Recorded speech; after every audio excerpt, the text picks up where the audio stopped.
Hello. So, hi everyone. Um,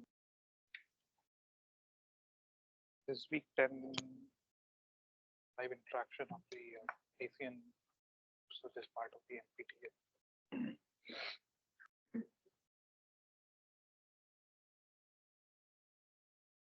I am NPTEL's initiative.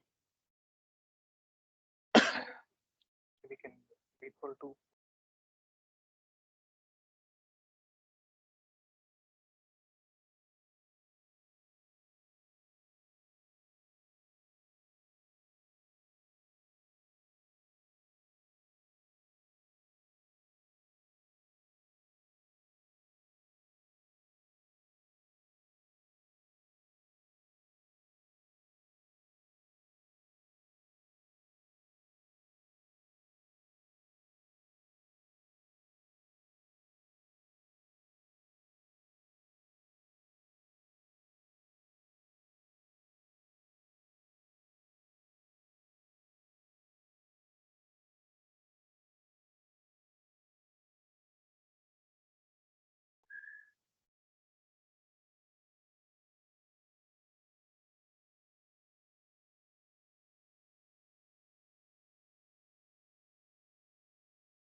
Right.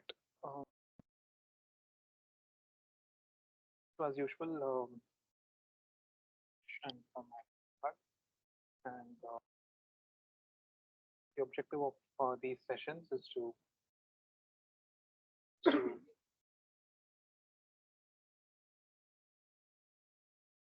take a look at the previous year's questions and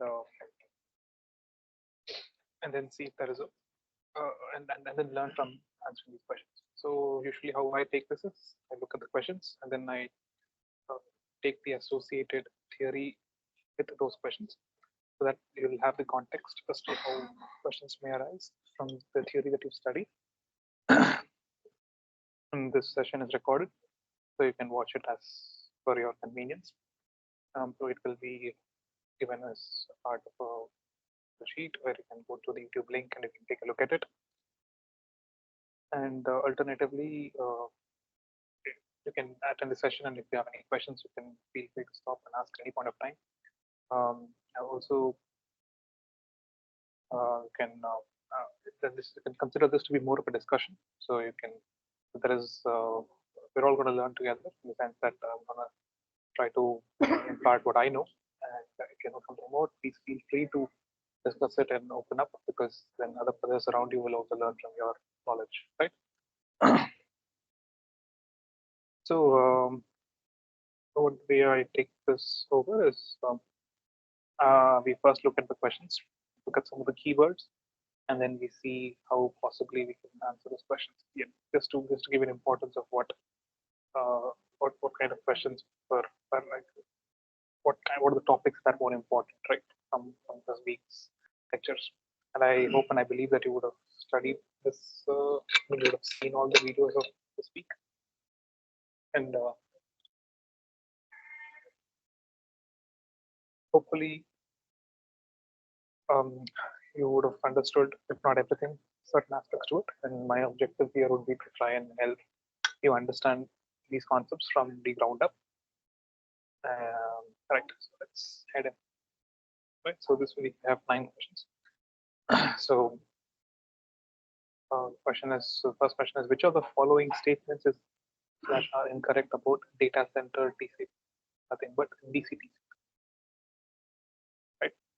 So what is this DCTCP? You might be wondering, because you barely know TCP. What is the DCTCP? Now I'll try to make it easier for you. I'll only talk about this in terms of its abstract value. Won't go too much into the details, but you will know exactly how it works. But then it will be your responsibility to go and understand this from with you understand this with the details of it. Right? And then we talk about the properties of DCTCP, which we have to mark as either whether they are correct or whether they are incorrect. Right? And then you have the DCTCP algorithm.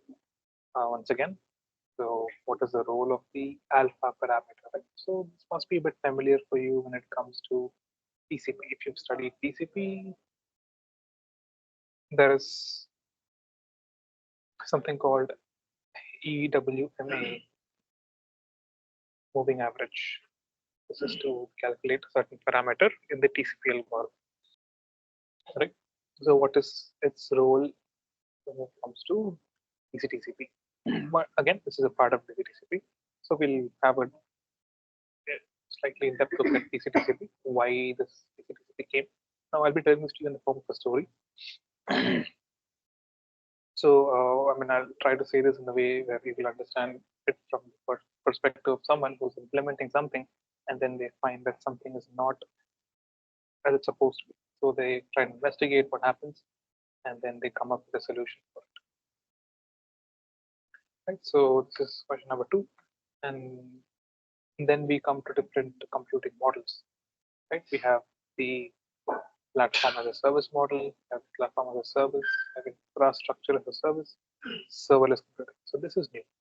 Right? In this week, serverless computing was talked about. And I believe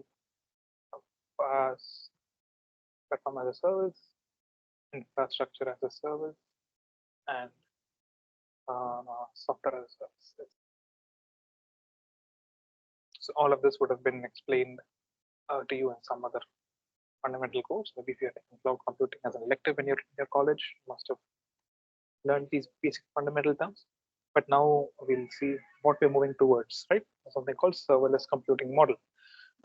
They'll also probably show you a demo, which was done as a part of my personal coursework, where we used a serverless computing architecture to get to for an IoT system, which senses the temperature, and based on the temperature that it senses, it sends out alerts, right? So that's pretty much this is basically an extra demo just to show you, so that I can let you know how serverless computing lets you get started very fast.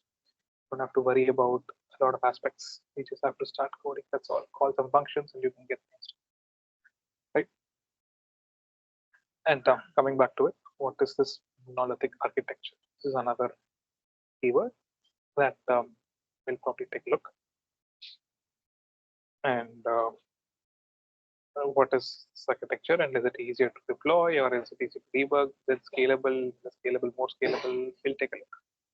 And which of the following statements is incorrect about microservices architecture? Right. So once again, this must be familiar to you because nowadays, if you look at people working in the backend, right? So you have these full stack developers. Right? This must be the jargon word, right? I'm a full stack. People say I'm a full stack in MERN, right? So MERN is MongoDB, Express.js, React, and then Node, MERN stack. I'm just, if you don't know, it's fine. Okay, it's nothing important. I'm just giving you examples. So, and this node is what takes care of the backend, sorry. And the backend could also have a microservices architecture, right? Or not just the backend. You can package everything into one to one logical entity. We'll look at it. Okay? So, what are the properties about it that we should be worried about? That's what they ask, and then we have to answer. Once we learn it, will be easy for us to answer. Right? And then now, number 6 is which are the following statements about network processors is not primarily true. And so this is a very generic term. So this is just a theory question, which we have nothing much to look at here. Just that I'll give you the answer to this.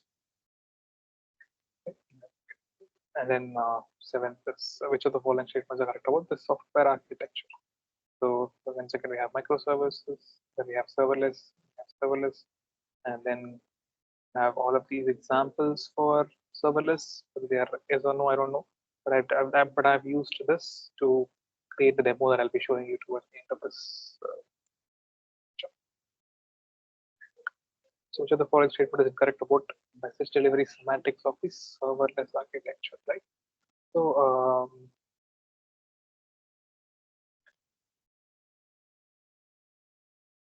which of the following is incorrect, right? So we have to see which of the following is incorrect. So this is basically from the way serverless architecture is explained. This was a direct question from one of the videos in the lecture, and we'll see what this at least once means, or exactly once means, or at most once means, or exactly once means. Here the following is the different statements about int is incorrect.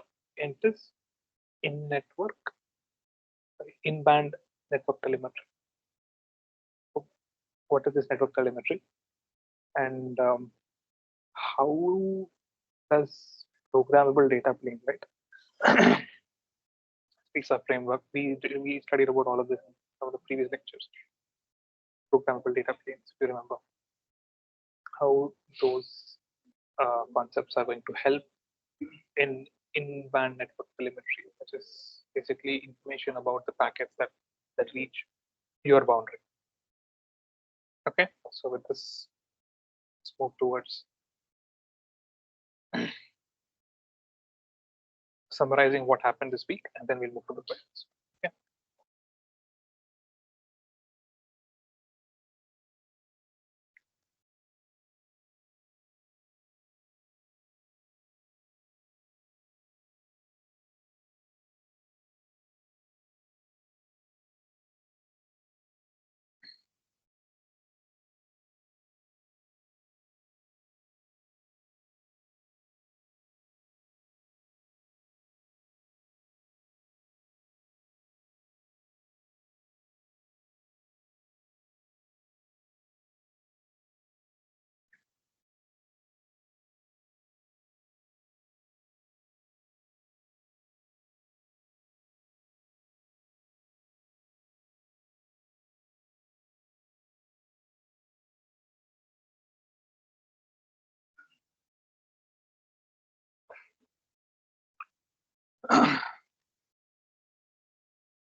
So just listing down the keywords that we noticed from all the questions.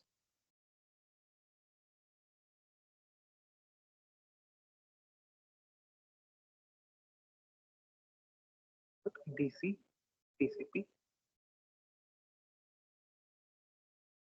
Second is once again it's been repeated, and then you have major is serverless computing.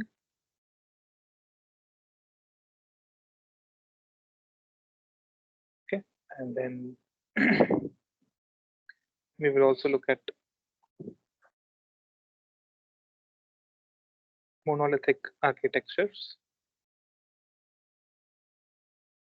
So actually, these things came first, and then we'll go to this. But yeah, I'm just listing it in the order of the questions were given last time.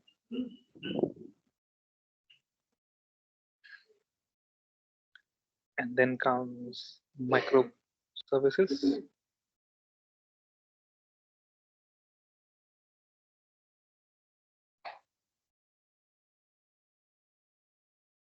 Microservices. So this comes in between these two. So yeah, I'll sort it all out once we go into it. And then probably a little bit about in-band network telemetry.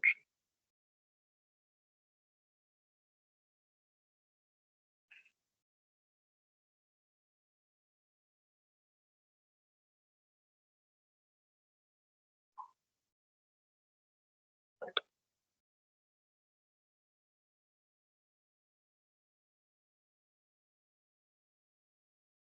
Okay. So first, let's go into TCTC. Nothing but data center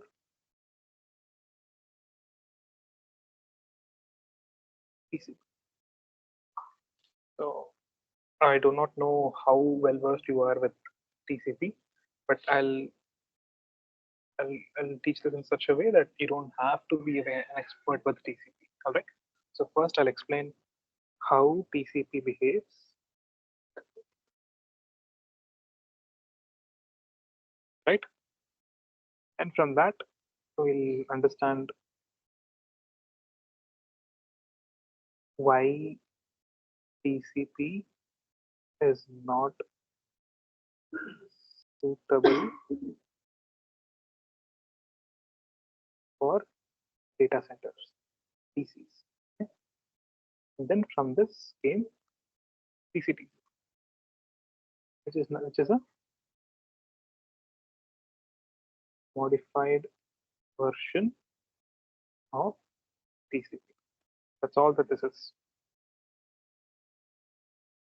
So this is the story that you'll have to keep in mind to understand TCP, right? So let's look at TCP.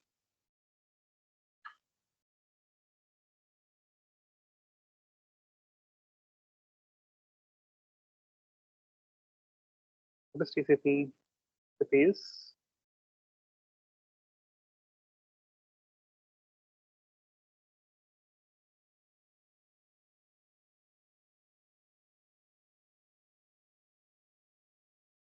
transmission control protocol.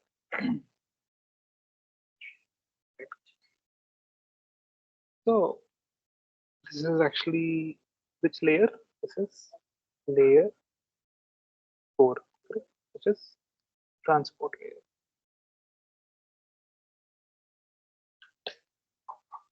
All of these things you know, but I'm still saying it because just to give you context. So far so good. You know, so what is special about this TCP? It's reliable, correct? So why do they call it reliable? Why is it reliable? Because it ensures message delivery. Okay, it ensures message delivery. So by that what I mean is to say this is you sitting on your system, right? And then this is your friend.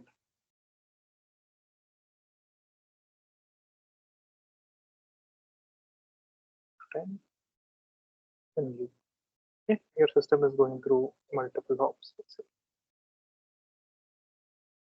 Okay.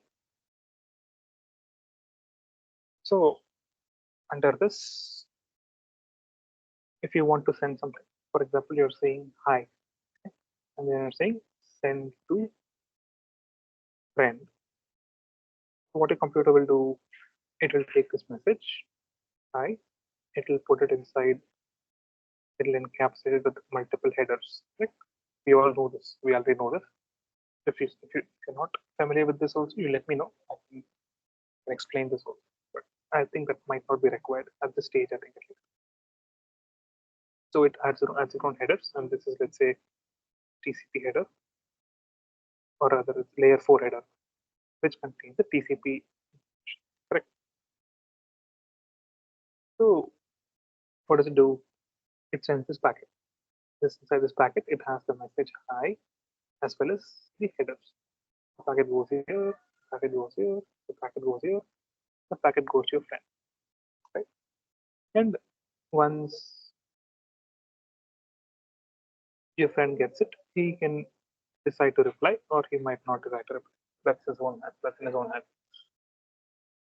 So ideally, this is what is supposed to happen. But what if your packet is dropped at this stage over here? So according to your computer, according to you, your computer will say, I have sent the message. But unbeknownst to your computer or yourself, the packet is dropped here. So what will happen? The message will not be delivered. But you'll be under the assumption that your message is on the way and it'll reach your friend. So now this is where TCP comes into the picture.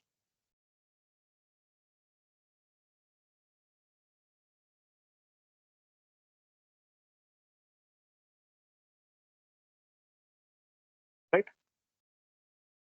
So how does TCP help here? In simple terms, if in case after a particular amount of time after sending the message, I do not get any response from here saying that I received the message, then I will resend the message. Okay. So what TCP says is for every message I send,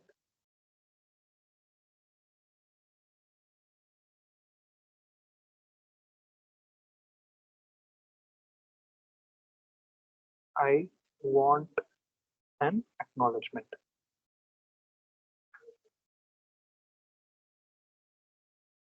For every message that I send, I want an acknowledgement. So why this is the case is because I want to know if that message has reached you or not. So if I'm sending the message like this, then I will get a response. Okay. So that I know that okay, this message has been sent. I will send the next message. Let's say hi. Let me just put okay, Neetu because I think she's in the class today. So hi Neetu. If I put hi Neetu, then what will happen is you're going to send hi first, wait for the acknowledgement, and then you're going to have Neetu, right? Then you'll be sending Neetu. So now you know that TCP, the reason TCP behaves like this is because it wants to ensure that the message is delivered. That's why I said it says it ensures that message is delivered. So what if? So now the question is, what if I don't get the acknowledgement back? In the sense, what if the packet is here and it's getting dropped, and the packet does not even reach your friend? If it reaches your friend, it will send something back. Correct. But if it does not even reach your friend, then you won't get an acknowledgement. So there will be no acknowledgement.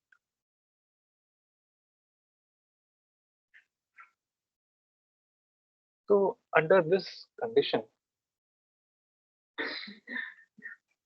what will TCP do? So now TCP in the sense, so you've given your message. It said take the message and send it somehow.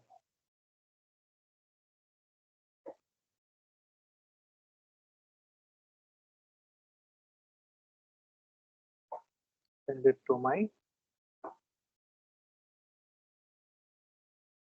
friend. Take the message and send it to my friend. Then after I say this, I'll just sit back and wait. That's all. I don't care after that what happens. You know, TCP's responsibility to make sure that the message reaches your friend. How does TCP handle this case? It has something called an RTO, retransmission timeout.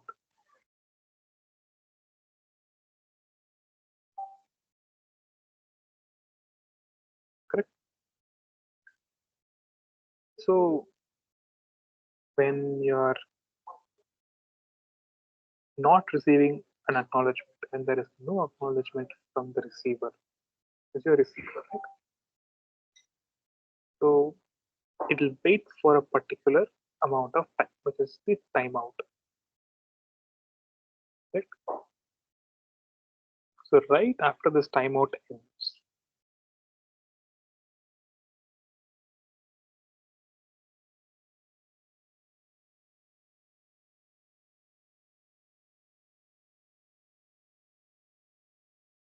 over TCP does two things. Keep this in mind, it does two things. It does more than this, but I'm telling you only these two things because only these two things are relevant to what we're going to learn right now. That's all. And the first thing is it will resend the packet. Which packet? The message hi, because according to TCP, it was not sent. It actually did not reach the sorry, it was not did not reach the destination, so it will send it again. What will it do second? It will have the congestion window. So you might be asking, what is this congestion window? So far, so good. Why suddenly this congestion window? So once again, this must be too basic for people who know what TCP is. But case that is the case, you're free to leave. But if not, then you can just stay for some time because I'm building the motivation for why do we need this DC-TCP. So without understanding TCP, going towards DC-TCP is tough. You won't appreciate as to why it was done. Yeah, by the way, this week's lectures were all quite interesting, at least in terms of cutting edge technology, right? So you would have gotten exposed to cutting edge technology this week. But anyway, let's come back. So now you know when there is a packet drop, correct? When there is packet lost,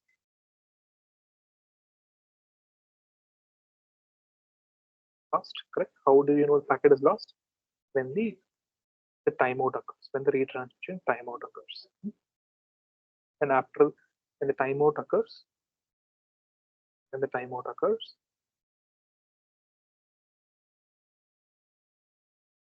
what are you going to do? You're going to resend the packet and you're going to have the congestion flow. So what is this congestion window? So basically, this is the behavior of TCP.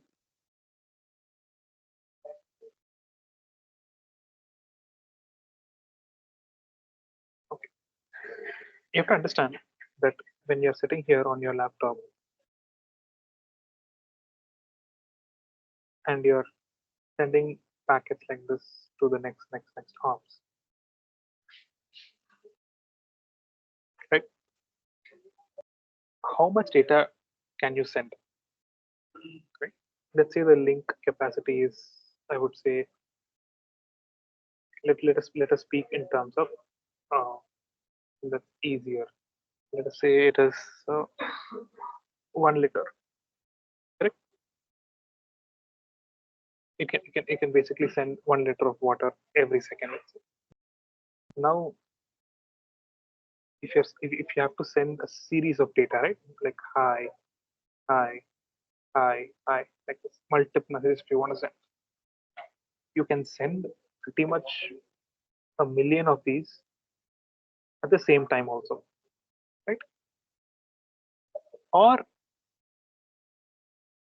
you can start slowly and then slowly increase.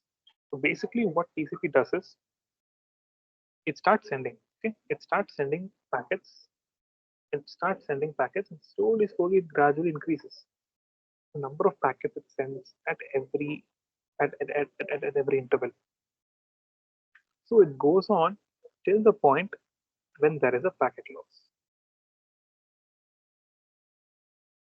So basically what TCP does is it will send as much as possible and it will completely fill up this link. It will completely fill it up. It will what TCP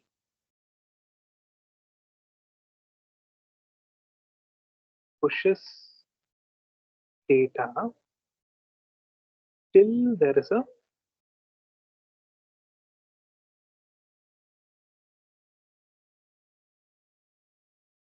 packet drop. So I do not know if you knew this before, but this is the case with TCP. You might be surprised. Every time you start communicating, that means that you are actually pushing your links to its breaking point, and then you're scaling back down, right? So based on what does TCP do it? So now let's say this is simple graph. I'm putting it in layman terms, number of packets being sent per interval, sent per millisecond, let's say. It could be anything. Number of packets sent. So this is say one one interval, two interval, three interval, four interval, five interval, six interval. So TCP, it sends more. It keeps on increasing the number of packets it's sending, right? And then right when there is a packet drop or the packet loss, how does it know packet loss? It knows it through retransmission timeout. What it does, it cuts its congestion window by half. So by the way, the congestion window is the number of packets that it can send in one interval. That's all. So at this point, the congestion window was one, then it's two, and then it's four. It does keep on increasing.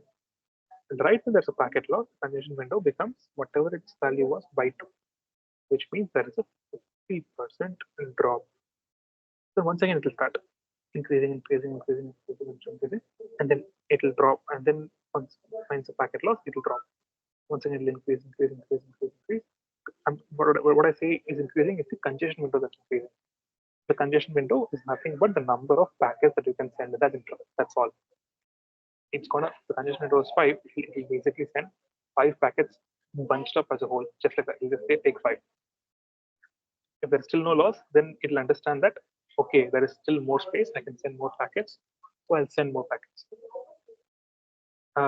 And that's pretty much how it basically tests the whole link and then goes on link. So this is the behavior of TCP, right? If you look at it, this is exactly how TCP was behaving or is still behaving in most of the cases. Our internet traffic happens like this. It goes up, then it comes down. Goes up, it comes down, right? And sometimes you might have observed while downloading items also, while downloading certain files, it never stays constant. You must have wondered why your download speeds don't stay constant. Of course, there are lots of other reasons also, but essentially it's because your TCP inherently makes the data rate fluctuate. It sends more when the moment it gets slapped on its face. When I say slapped on its face, I mean it encounters a packet loss, it cuts down its congestion window, and then once again increases, then it cuts down the congestion window once it faces packet loss. So there are these multiple iterations that happen. So in the end, it forms this sort of a sawtooth pattern. We call this a sawtooth pattern.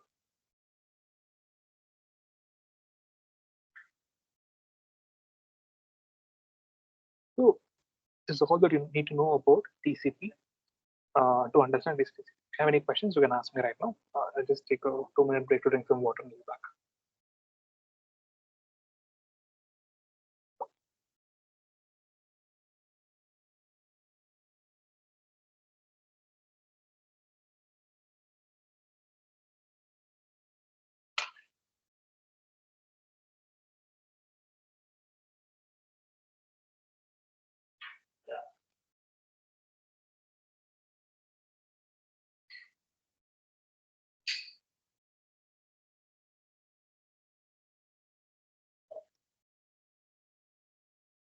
Right. So coming back to the question, TCP pushes the link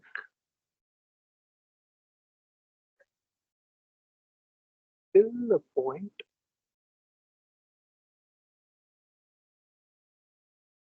where there is a packet drop or a retransmission. Because a retransmission happens when the packet drops. So that's basically one and the same in space.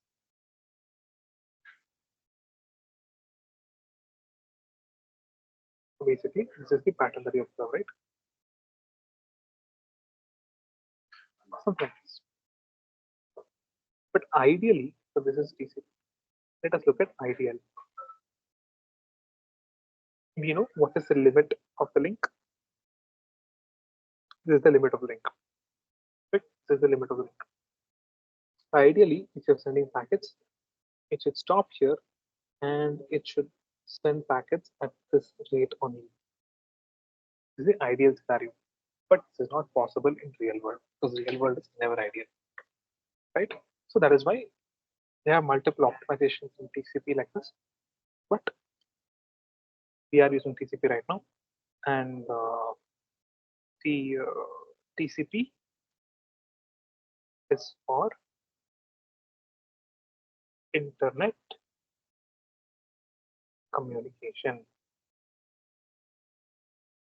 Right? So internet communication, what do I mean by that is your own communication which has either uh, which has delays, right? Which can tolerate delays.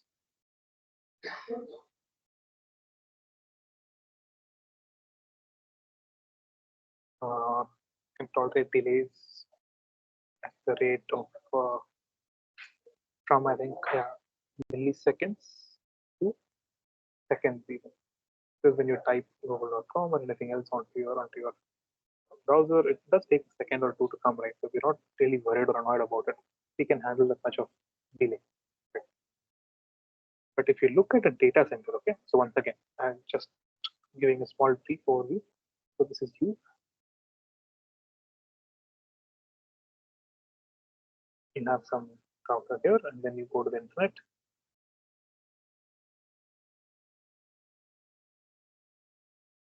And then the internet goes to the data center. The data center is what has your data. Suppose we want to watch a Netflix movie. So the data center has your data, and your packets go around to the internet like this, and it reaches the data center. So it is using TCP to communicate from this point to this point. TCP, transmission control protocol. Correct. Now the question is, okay, your server is over here. It uses TCP. And let's say if it's using TCP is one case. But does TCP work? Is TCP enough at the data center? Is the question. Because TCP is working on the internet where delays are tolerated and tolerable. But in the data center, we have different requirements. TCP, as it is, if you take this TCP, and if you put it on the data center, right, you will get very poor performance. You will get poor performance.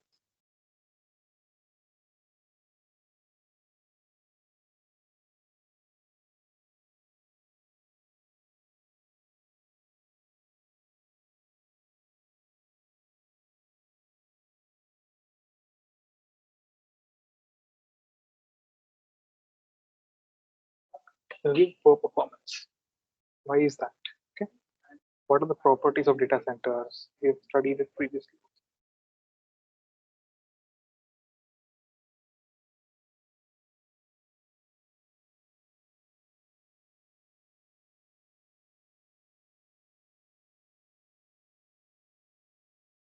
First is latency. So here latencies are of the order of microseconds.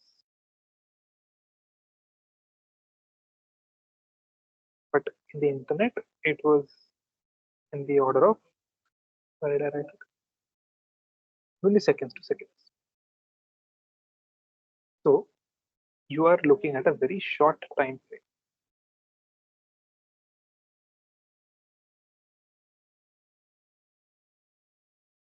Right? So for this short time frame, if you let traffic behave like this, right? it will not be ideal. Now I'll tell you why. Now assume that in the data center, now we are in the data center, and if you're using TCP.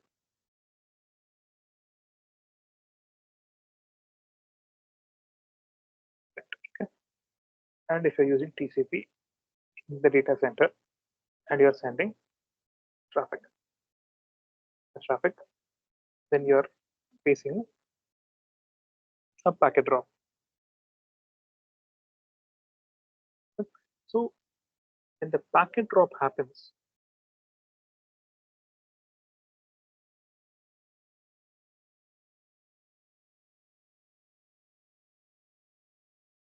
so right after a packet drop,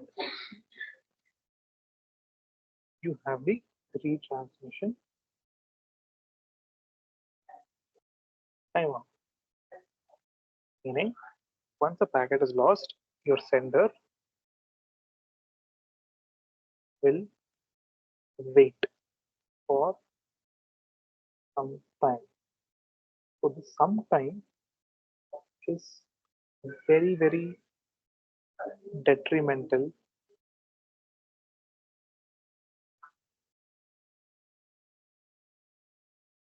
in data centers. Right?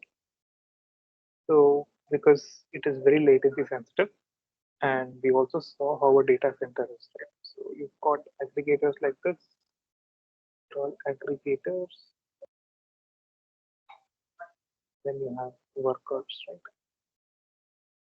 They're all workers.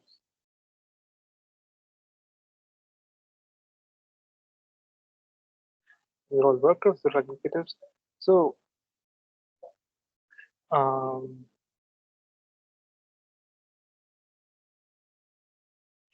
traffic can either go like this to other workers or to other workers like this, or it can go like this to outside. So what was this traffic called as? North south. This is east west. Correct. This is all from the previous classes.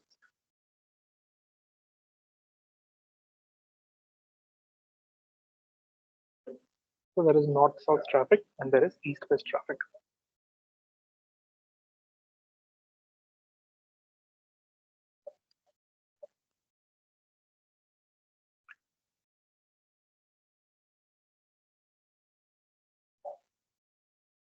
So all of this, especially this east west traffic, right? This traffic between these worker nodes.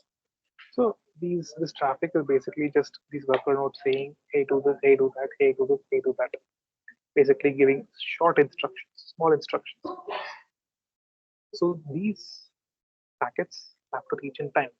Otherwise, the end compute, right? The end computer says if somebody is requested for something, all these workers come together and they uh, compute the answer, they give it to the requester.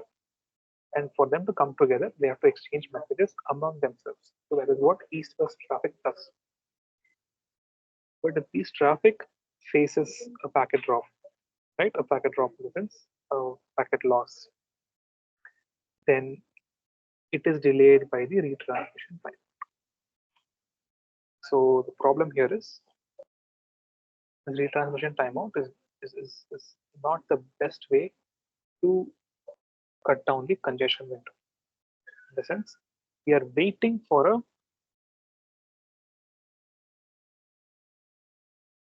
loss in order to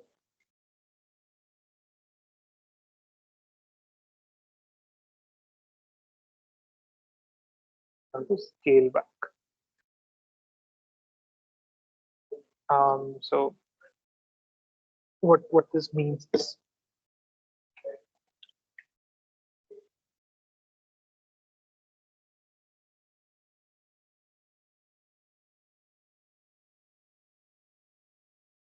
we are pushing this so much. So basically, this is a switch, right? So let's say this is worker one, and this is worker two. So if it is sending traffic like this, east west. So now we are waiting for this link to completely get filled up, and then we are reacting to it saying, okay, there is a problem. So I will tell this worker one to reduce the sending rate. So how will it reduce the sending rate? It will reduce the sending rate by halving the congestion window. We saw what the congestion window was. So far I've not even come to DC-TCP. I'm only explaining about TCP. And DC-TCP is just few words after this. That's all. Once you understand the motivation. So yeah, we're having the congestion window. So essentially, because something is going wrong on this link, we are reducing the sender rate. And this is basically how TCP works. So what is going wrong with the link?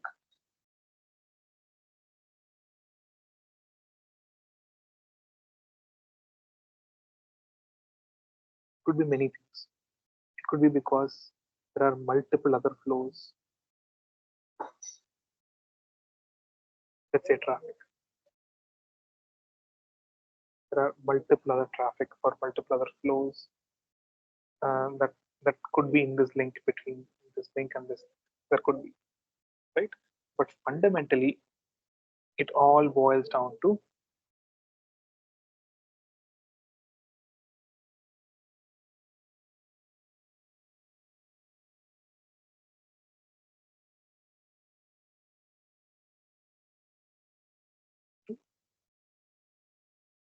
the queue buffer. So what this queue is that you have this switch, right? You have a switch, then you have multiple ports on the switch. So there is a queue, right? Because when there are more packets coming in than it can be served, then the packets are stored in the queue, right? So if this queue is full, then packets start getting dropped.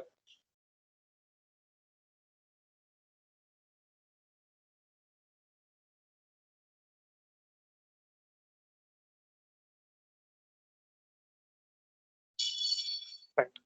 And once these packets are dropped, if you're using this normal way of TCP, then it is not going to work out.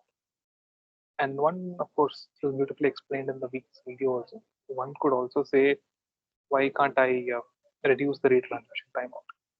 If you reduce the retransmission timeout, even the smallest delays, right, might wrongly tell the sender that okay, there is a packet loss situation, so resend the traffic. In turn, it will send more traffic in such a way that even though there is no packet drop, it will induce packet drop by sending more traffic than necessary. That is why reducing RTO is not feasible or not the best solution.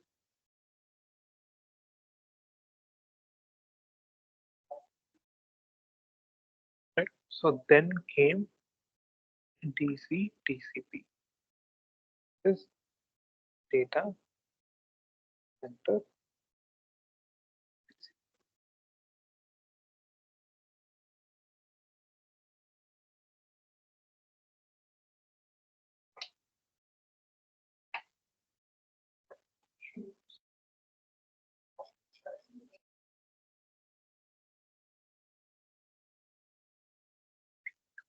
So this DC TCP. So this was came out as a paper in a very famous conference called SITCOM 2010. And this was authored by people from Microsoft Research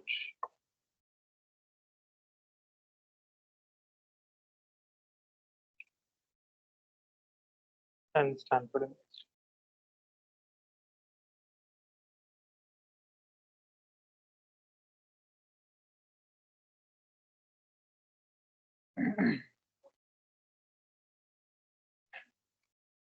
Right. So what did this TCP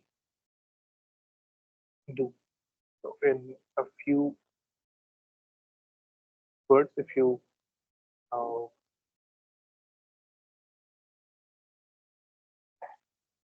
want to say in just one word, if you want to define TCP, it reacts to congestion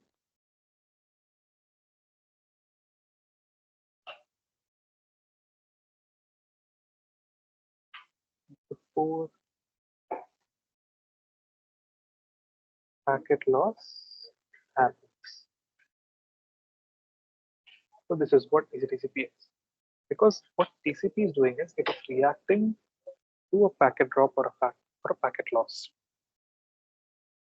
But DCTCP, it does not wait till the packet loss happens. It does not wait. Even before the packet loss happens, it will try and find out a packet loss could happen. So before the packet loss happens, I will start reducing the number of packets that I am going to send. That is it. This is the whole fundamental concept of DCTCP. Okay? So DCTCP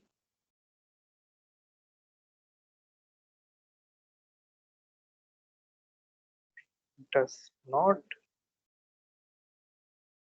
wait for failure to occur. Failure in the sense packet. So before packet loss happens,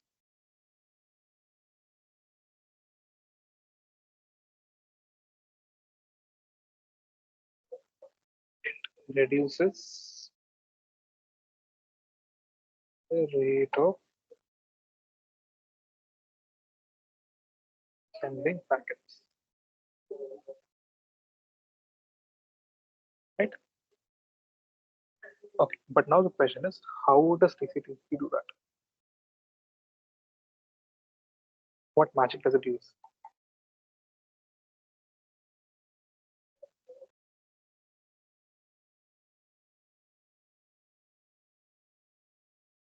Right? So TCP it uses two aspects. Just summarize it.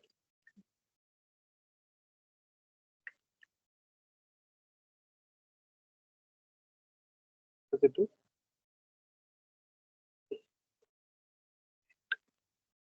Scales the congestion window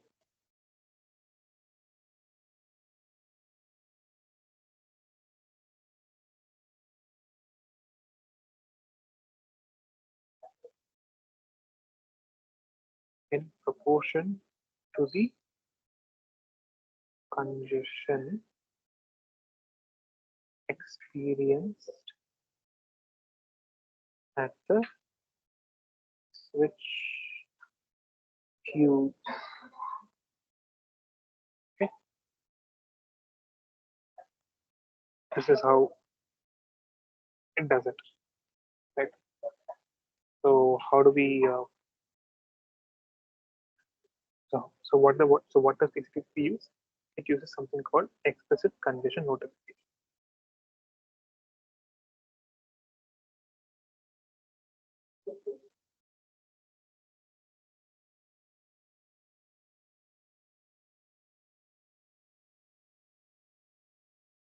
Okay. So you must have heard of ECN. If not, I'll just a short directly from the lecture also. Probably if you watch the lecture, you'll understand what ECN also is. Right.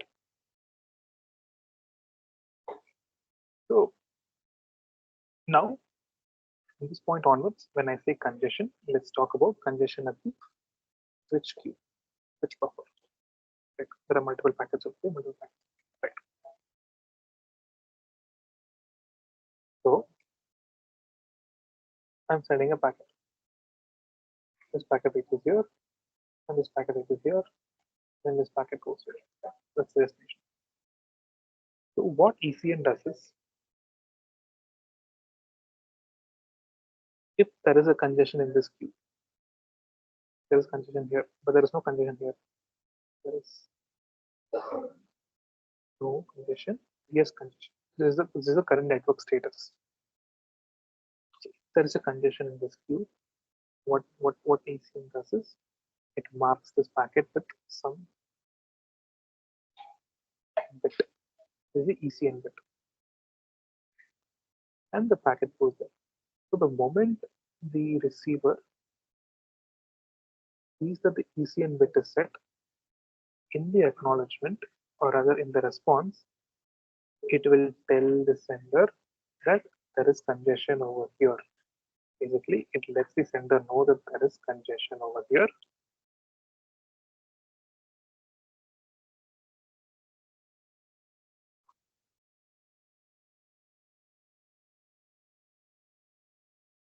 And there is congestion.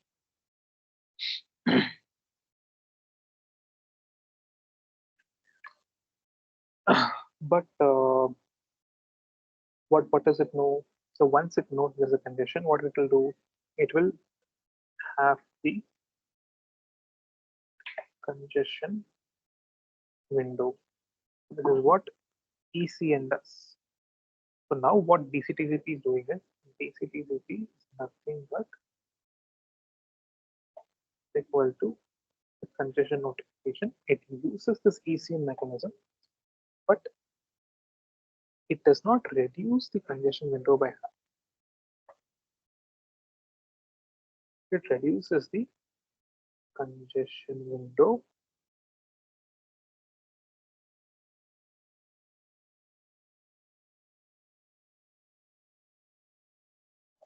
proportionally. So in a way, you can say that DCTCP is a combination of explicit congestion notification, but the way it reacts to the ECN response or the ECN mark is by reducing the congestion window, but not by half. It is not by half, not by 1 by 2, but by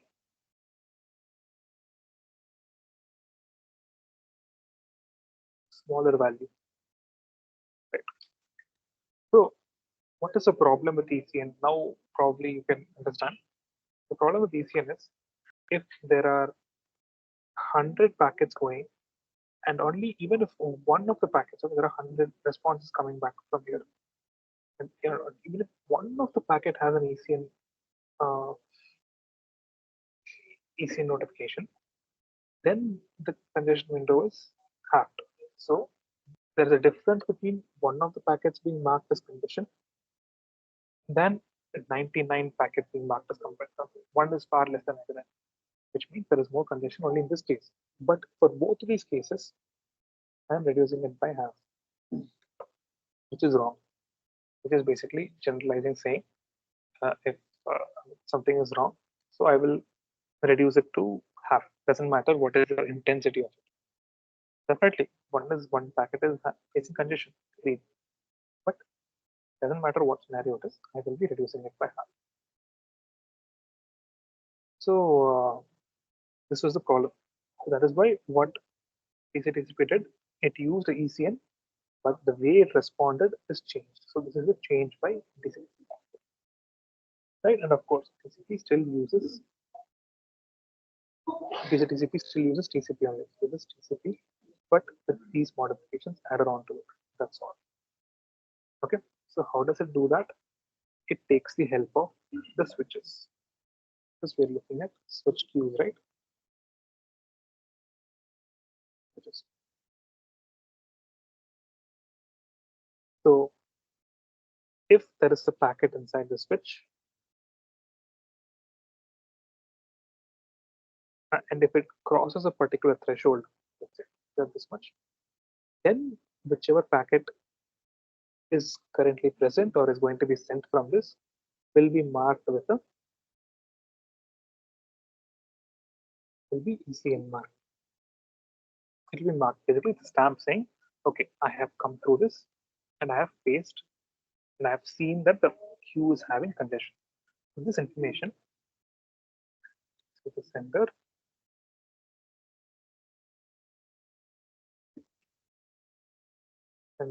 with this, and then proceed, right? Okay. So now this packet with ECN mark goes here, right? And the receiver will send it back to the sender. जैसे the next packet also is looking at the same level of congestion, so you'll have another packet that goes in. But the moment this packet goes in, and if the congestion reduces, then you'll have a normal packet. Normal packet also goes here. You have the normal packet. So here, what you've seen is you have two packets with normalcy. So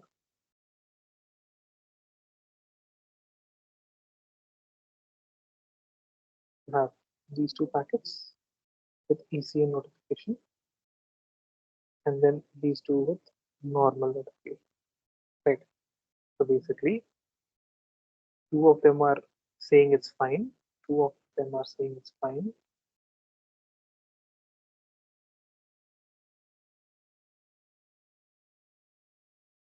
Two of them are saying congestion. Right. So now they've proposed a formula based on which they will reduce the congestion window. So basically, you have you're receiving four packets, right? Out of which two are normal, and two congestion.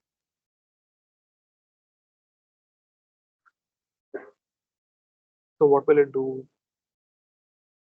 It will proportionally reduce the congestion window, right? So what is the proportion? What is the formula for the proportion of packets? Based on what will they be calculating it? Is this, right? So they say that F is the fraction.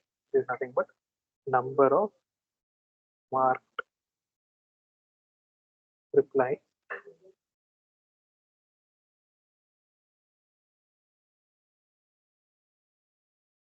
by total number of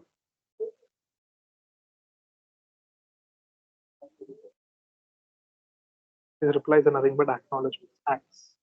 Okay? Because ACP means you have act. So what is it in this case?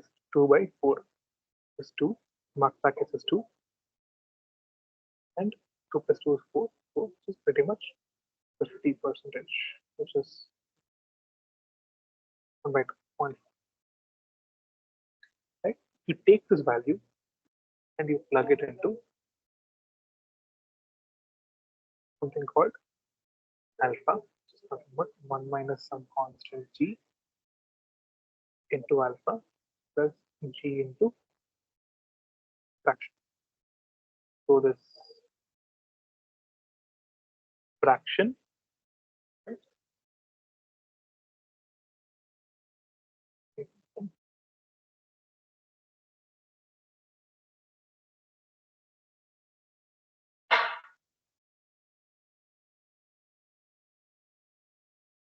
So this fraction f, right? So this is the fraction of packets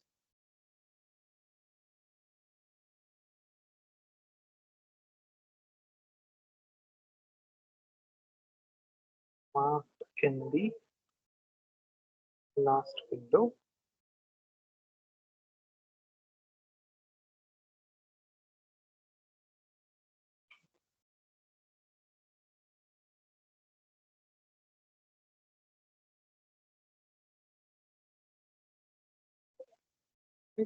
and this value is considered and given some weight, and the converse of that weight is multiplied by what is the current window's fraction value. So this alpha is also nothing but fractional value, but it's the moving average of it. Right? So this uh, calculation must be familiar for RTT calculation, right? I remember you would have learned TCP in that way. So I don't want to complicate it too much. So keep it in mind that this fraction value, right? This fraction value, based on that, you are going to decrement the window size. So this fraction value is nothing but alpha. Assume so the window is going to be 1 minus alpha by 2 into the previous window, current window to the previous window. This is the key formula. Right? So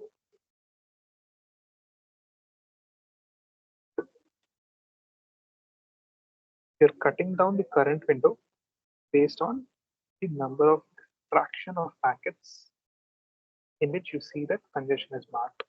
And that is it. This is the end of BCTCP. This is the only change that they did, and it appears that things went from uh, bad to good. That's explained in the video as well, but I'll show you. So usually the behavior of TCP suggested that you have traffic like this. Okay. So this is TCP. But in TCP,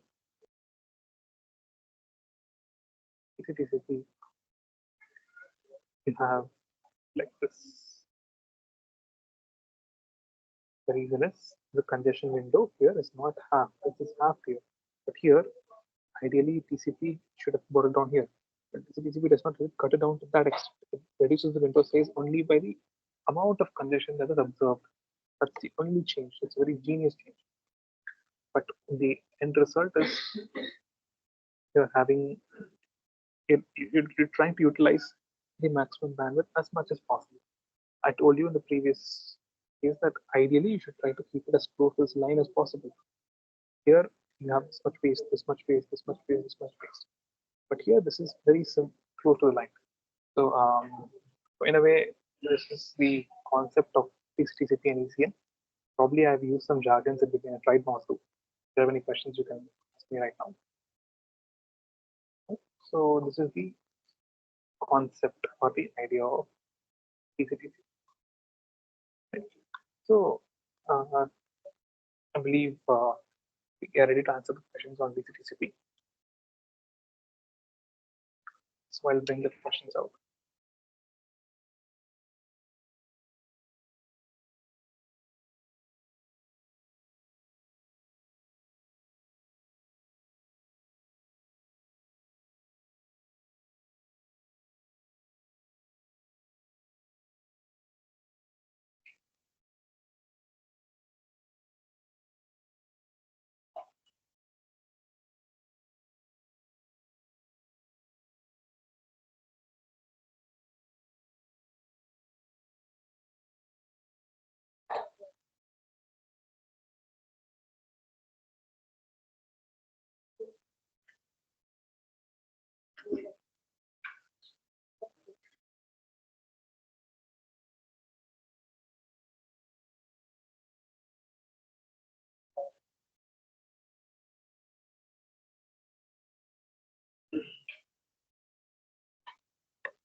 Right.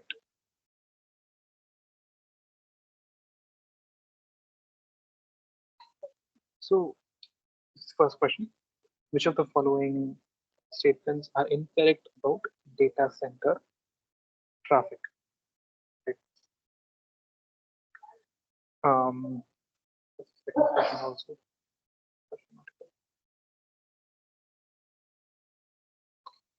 Okay.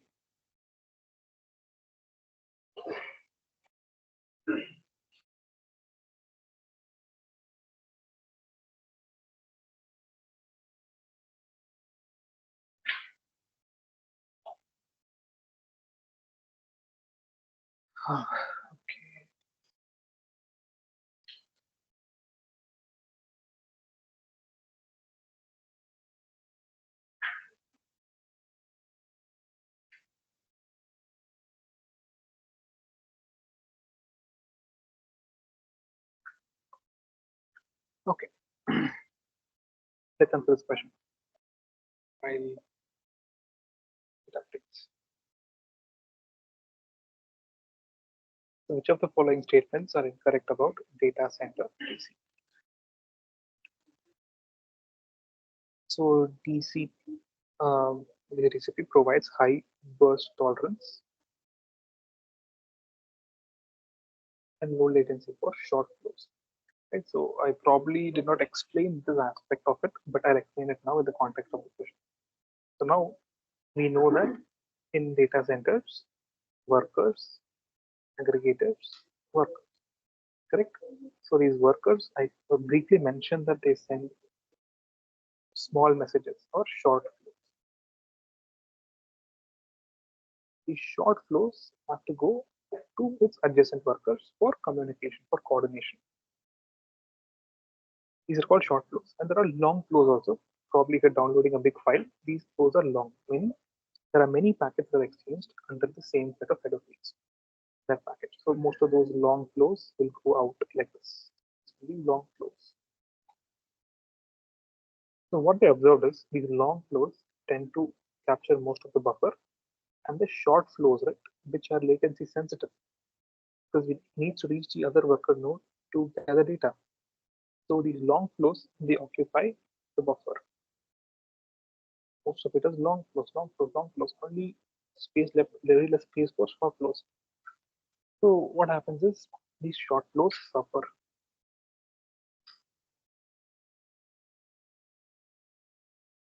Right? So this is one aspect. And the second aspect is burst tolerance. BURST. What is a burst? Burst traffic is basically scenario where there is a switch and there's an aggregator. There are 4 workers. At the same time, this also sends traffic. This also sends traffic. This also sends traffic. This sends traffic. So there is a sudden overwhelming of the queue. Nothing but sudden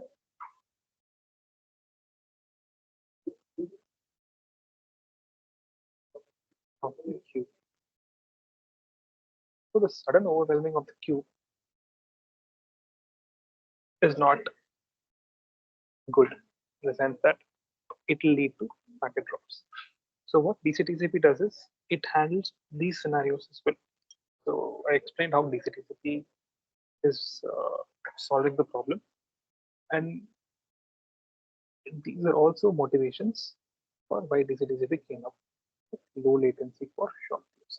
Since short flows are given, can be completed in very short spans of time, it's supposed to be completed, and you also have a high burst tolerance, which means even if there are burst flows, okay, even if there are burst flows,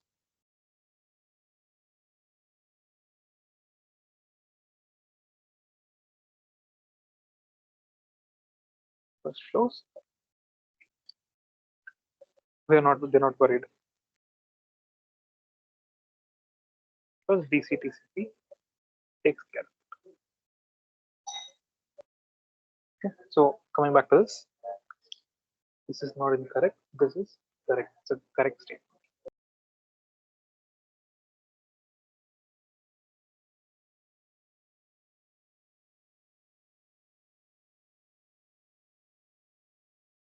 So we mix this.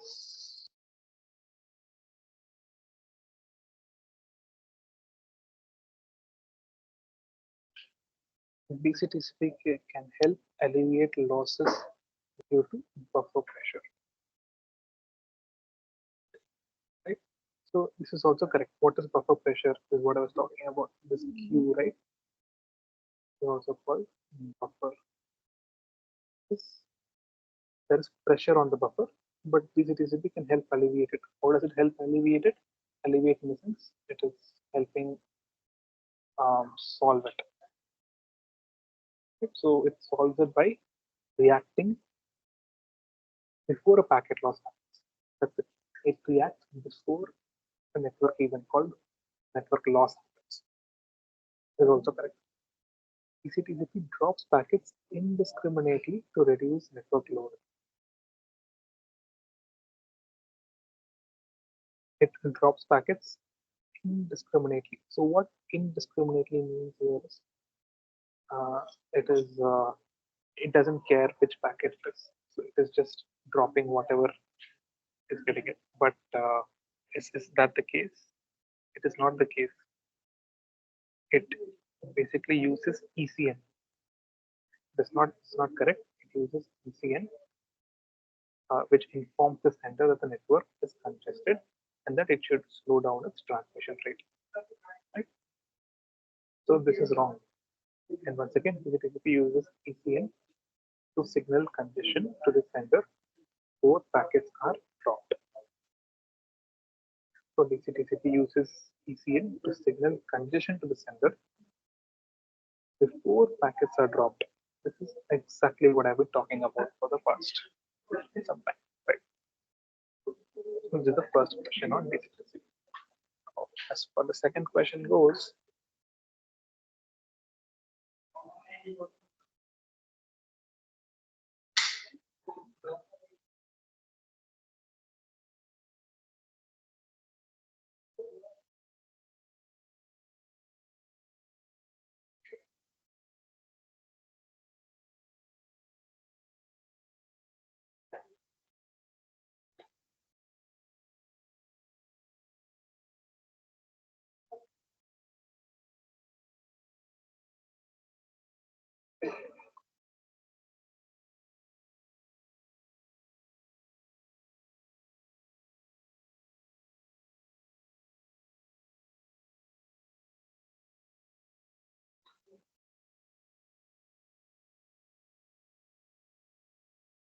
right.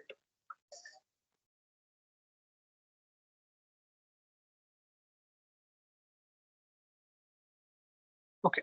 So in DHCP algorithm, what is the role of the alpha parameter?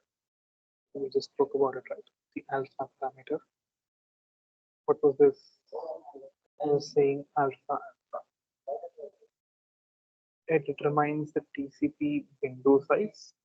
No. It determines the fraction of packets to mark as congested. Yes. What we're talking about. It determines the maximum packet size. No. It determines the packet transmission rate. No. So basically, it contributes to all of these A and B, but alpha, as it is nothing but the fraction of packets that are marked as congested. Okay, that are marked. Maybe its wording is a bit off, but yeah, are marked as congested.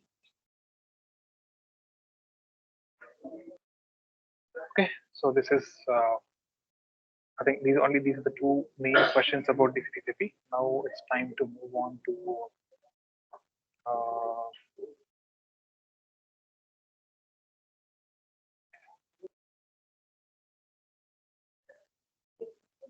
since we won't have time for the whole thing, we just talk about microservices and monolithic architecture and show you the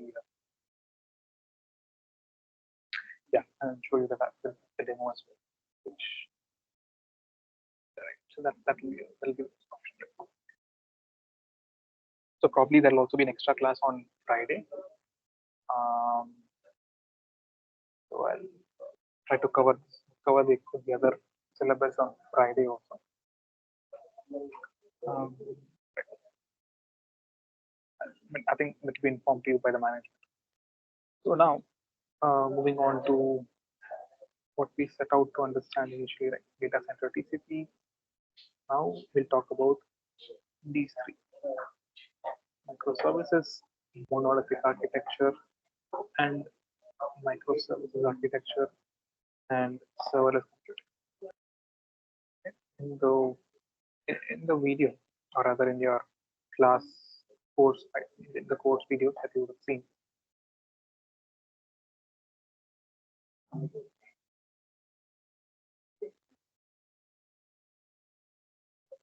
computing models. Right.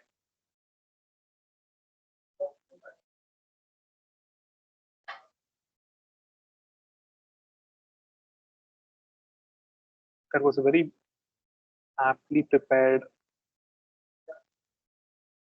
diagram that tells you about what is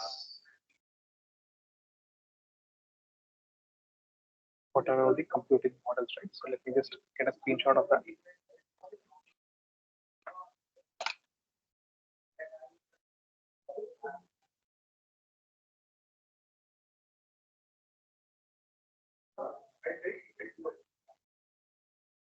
Oh, you guys have given answers as well. So A and okay, Niku has said A, B, comma B. What's that for? B. Oh, right. Okay. Right. Right. Yeah. Yeah. Fine.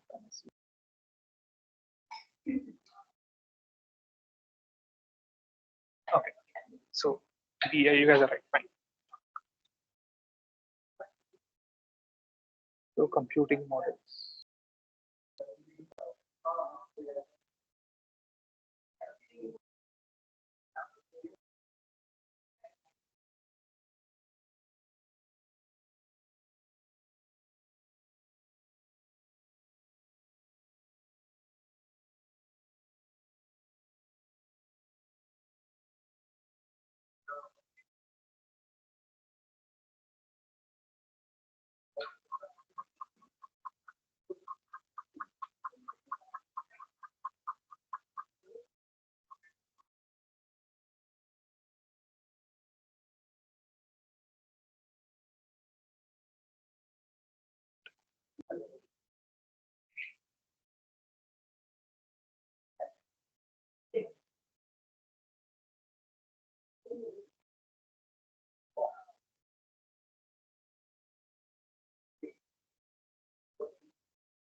Right. So I don't know if you remember this uh, slide from your coursework or the course videos, but I feel this is the best slide for you to understand the differences between all of these computing models. One slide basically is enough for you to understand the whole computing model. Right?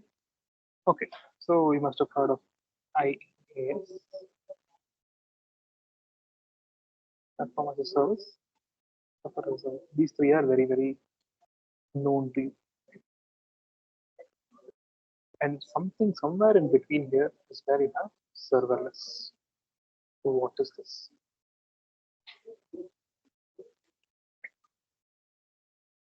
And this is basically on-premise, right? You can say pretty much monolithic. Not exactly monolithic, but yeah. So you can say this is layman, or rather, this is basic. Okay. So now imagine. Okay, I'll give you some.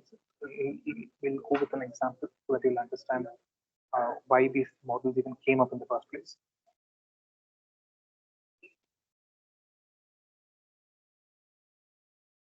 You are a developer, okay?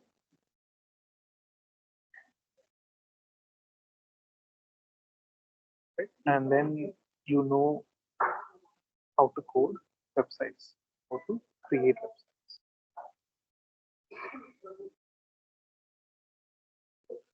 And you want to create your own, let's say, a website like, let's say, like nptl.com or nptl for. you want to create this website, but you know how to do it. So if I'm sitting in the house and I have a free computer lying around, machine lying around, so what I'll do, I'll go there, I'll take this computer, let's say this is a computer, right? I'll create my HTML content. I'm saying HTML just to keep it as basic as possible. I know now you are all into React, all modern frameworks.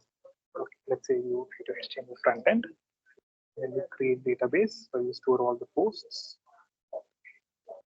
it's a DB, and then you connect this front end and the database through a backend program like let's say PHP. This is the old paradigm. This is what we learned when we were small.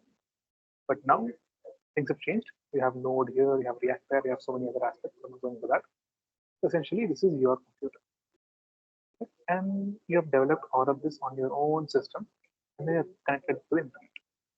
Now, anybody else can ask for this HTML web page, and they can take it, and they can see HTML web page, and this is nothing but NPTEL for you have achieved your objective. Yes, yes, right, and you must be very happy, correct? Then this is what everybody is doing now.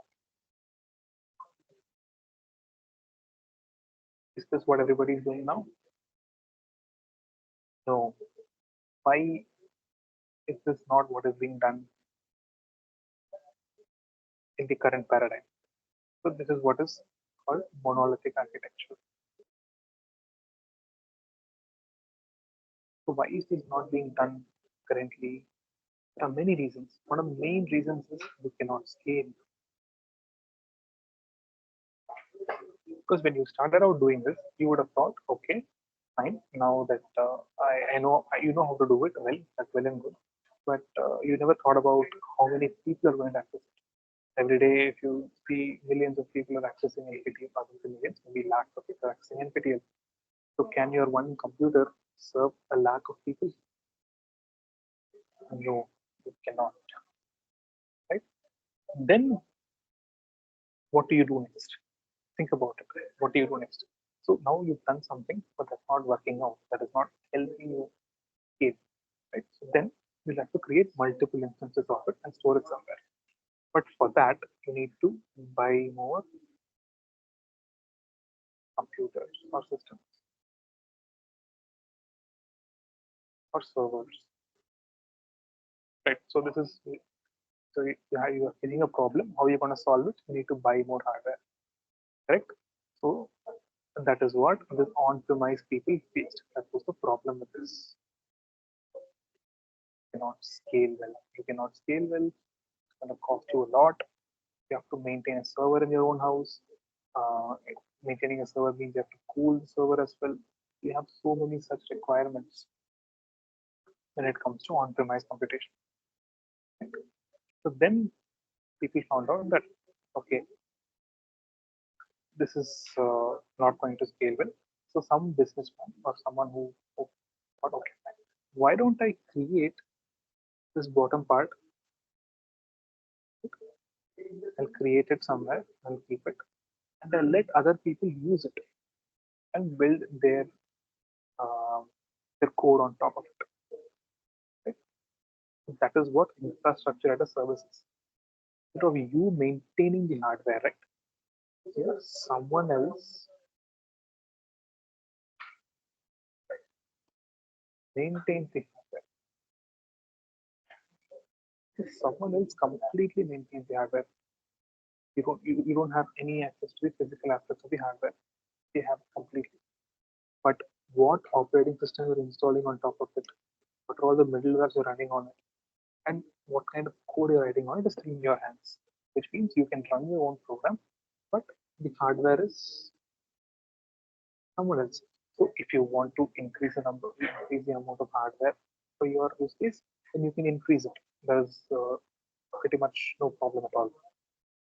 Right? You can just like that scale it. So now you can scale it. You can take this and say multiply it by 3 times. You have to pay more, but definitely you can without buying, setting it up, you can just like that use it on demand.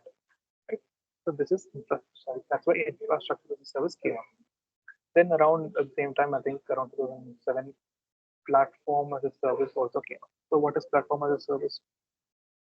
You say, I don't care what OS I'm installing. I don't care what middleware I'm running. I don't care about all these other aspects. I will just write my code and I will run it. I will just write my code and I'll run it. You install whatever operating system is good for you, but manage it for me. So you're giving this much to the operator. So this is platform as a service. So you have a platform already ready. All you have to do is write your code, deploy it. Correct. So this is essentially platform as a service. Before going to software as a service, which is a simpler aspect, now we have something called serverless. Now, serverless means you have different okay, I won't want to confuse you saying runtime. It will be difficult to visualize this. But imagine you are not writing code here. You will not write code in serverless. You will be calling someone else's code, meaning most of the functions are already written and kept. Correct? Functions like put into database, get it back to the database. All you have to do is call it based on what you want. That's all. Because most of the operations that you want are all already defined and they're kept there. And you will basically only just have to call someone else's function. And this function, it basically runs on pretty much the hardware underlying underlying, but you're not worried about it. So serverless does not mean there are no servers at the backend. This means that you are not going to write your own code even in your own language. You're going to use the language that they give you, and that language is very limited in the sense that they have a lot of predefined functions.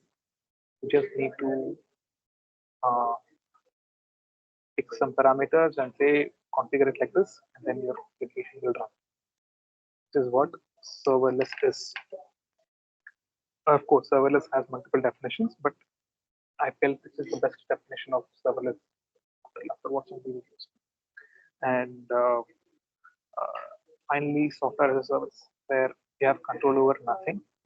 You, you just have a software that is running on the cloud, and you just use it. For example, Gmail or Google Docs and all those things. Right?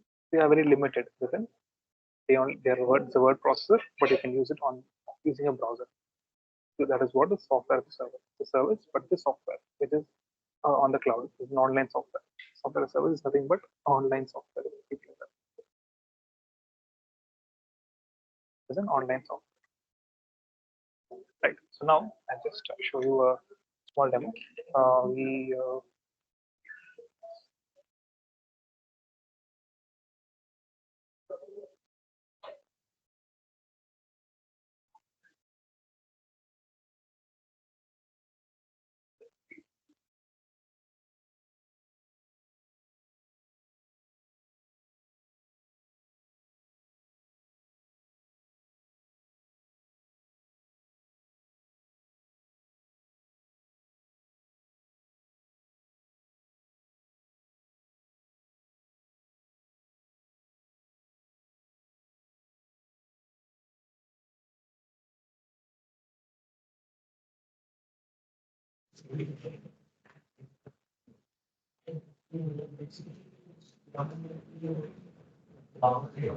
So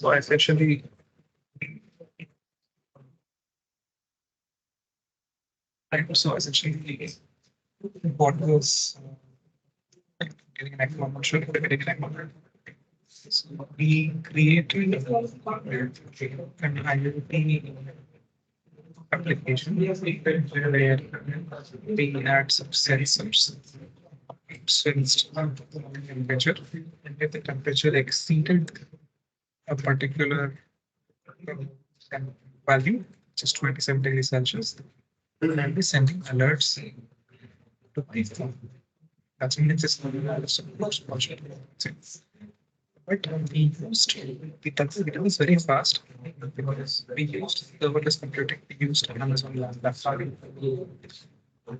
So we called the existing functions, gathered data from the sensor, put it in the database, and did processing based on it, and sent the others. So this is what we did. And run the demo. Everything was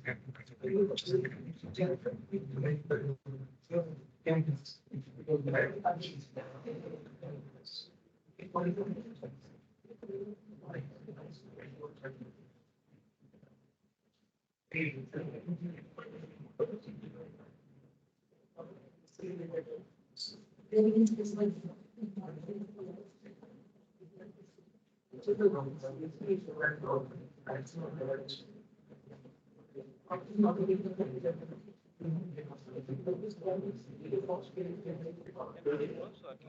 So we can see the display here.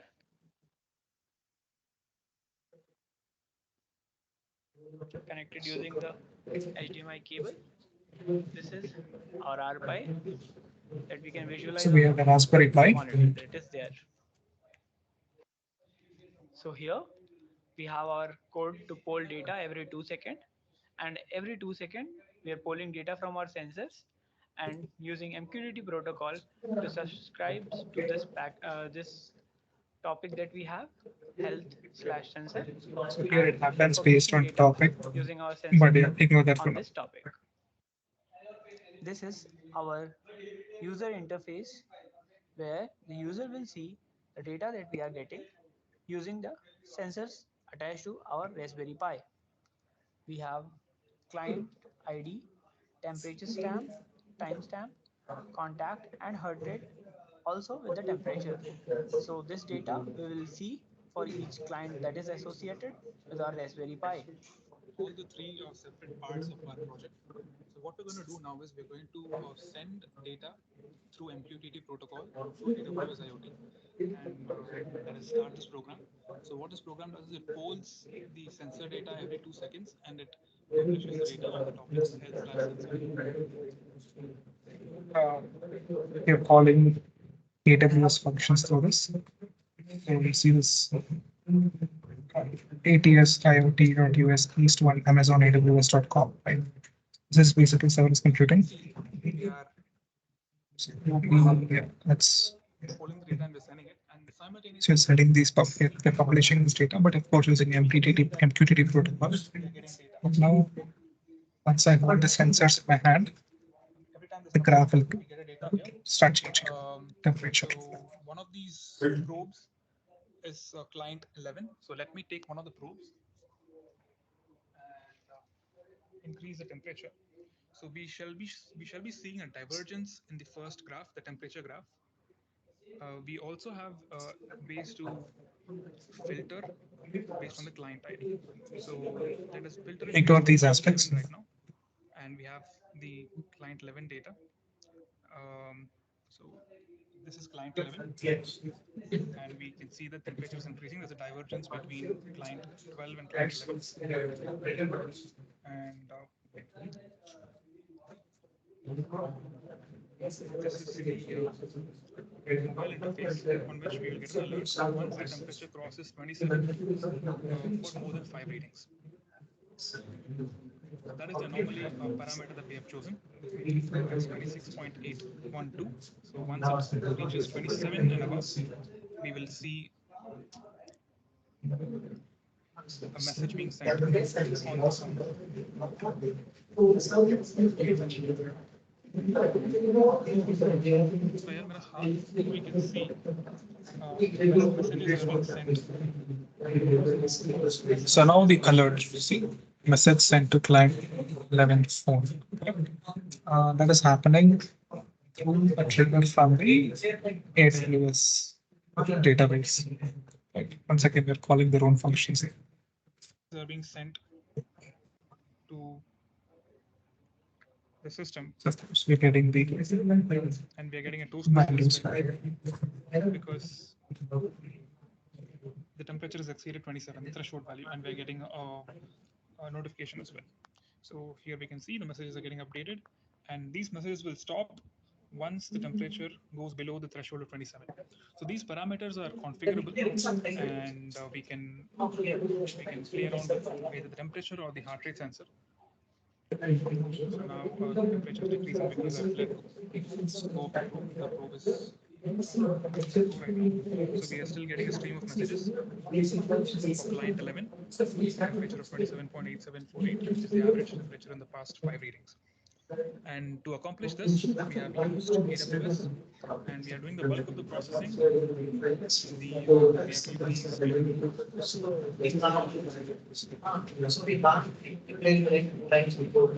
split. Once the diversion started, we are getting messages being stored. Like, so then just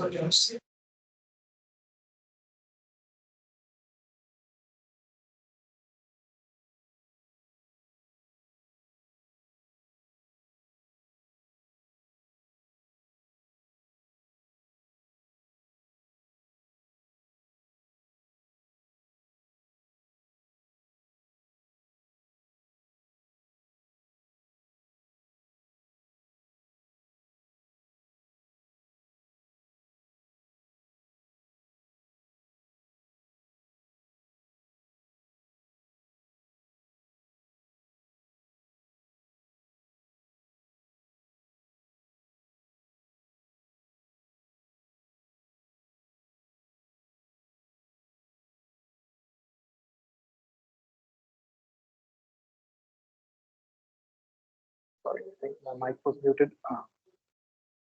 So the reason I showed that was because to impress upon the fact that serverless computing is very easy to get up and running. In the sense that